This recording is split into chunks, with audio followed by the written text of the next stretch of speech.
ഞാൻ വരുന്ന പ്രദേശത്തിന്റെ ഭാഗത്തു നിന്നുള്ള രണ്ട് ഉദാഹരണങ്ങളും കേരളത്തിൽ അങ്ങോളം ഇങ്ങോളം SDPI വിജയിച്ചു എന്ന് അവകാശപ്പെടുന്ന 102 വാർഡുകളുടെ അവകാശവാദമാണ് SDPI ഉന്നയിക്കുന്നത്. അതിലെ കഥകളും പറഞ്ഞു തരാം.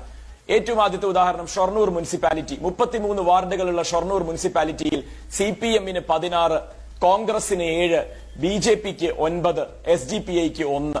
അതായത് CPM-ന് ഭരണത്തിലേറാനുള്ള കേവല ഭൂരിപക്ഷമില്ല. ഇന്ന് നടന്ന മുനിസിപ്പൽ തെരഞ്ഞെടുപ്പിൽ SDPI-യുടെ വോട്ട് വാങ്ങി 17 എന്ന മാജിക് നമ്പർ തികച്ച CPM ആണ്. രാജു എബ്രഹാമിനെ പത്തനംതിട്ട കാര്യം മാത്രമല്ല പറയാൻ വിളിച്ചിരിക്കുന്നതെങ്കിൽ രാജു എബ്രഹാം ഇതിന്റെ മറുപടി കൂടി പറയണം. എന്തുകൊണ്ടാണ് SDPI-യുടെ വോട്ട് വാങ്ങുന്നതിന് ഷൊർണൂർ മുനിസിപ്പാലിറ്റിയിൽ CPM-ന് യാതൊരു നാണക്കേടോ മാനക്കേടോ തോന്നാത്തത്? കുറച്ചപ്പുറത്തേക്ക് പോകാം. പട്ടാമ്പി എന്ന് പറയുന്ന നിയോജക മണ്ഡലത്തിലെ ഓങ്ങല്ലൂർ എന്ന് പറയുന്ന പഞ്ചായത്തിൽ മുഹസിൻ എന്ന് പറയുന്ന MLA വോട്ട് ചെയ്ത മണ്ഡലം, ആ വാർഡ് നമ്പർ 12 കാരക്കാട്.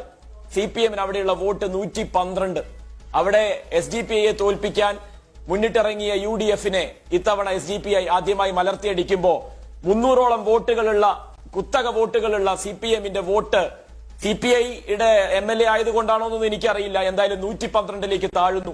തൊട്ടപ്പുറത്ത് 16-ാം വാർഡിൽ, ഓങ്ങല്ലൂര് 16-ാം വാർഡിൽ 400-ലേറെ വോട്ടുകളുള്ള 500ഓളം വോട്ടുകൾ കഴിഞ്ഞ തദ്ദേശ സ്വയംഭരണ സ്ഥാപന തെരഞ്ഞെടുപ്പിൽ 2015-ൽ പോൾ ചെയ്ത സമയത്ത് ഇത്തവണ കേവലം 200 വോട്ടുകളിലേക്ക് അത് ചുരുങ്ങുകയും SDPI രാജു എബ്രഹാമിന്റെ പ്രശ്നം, കന്നഡ വെച്ച രാജു എബ്രഹാമിന്റെ പ്രശ്നം SDPI കന്നഡ ചിഹ്നത്തിൽ മത്സരിക്കുമ്പോൾ മാത്രമാണ് ഞങ്ങൾക്ക് പ്രശ്നമുള്ളൂ എന്നുള്ളതാണെങ്കിൽ പരിശോധിക്കണം. ഷൊർണൂർ മുനിസിപ്പാലിറ്റിയിലെ 15, 16 വാർഡുകളിൽ കന്നഡ ചിഹ്നത്തിൽ മത്സരിച്ച SDPI-യുടെ പിന്തുണ എങ്ങനെയാണ് CPM വാങ്ങിയത് എന്നുള്ളത് CPI അവിടെ പരസ്യമായി പറഞ്ഞിട്ടുണ്ട്. ഷൊർണൂർ മുനിസിപ്പാലിറ്റിയിലെ 15, 16 വാർഡുകളിൽ മത്സരിച്ചത് CPI സ്ഥാനാർത്ഥികളായിരുന്നു.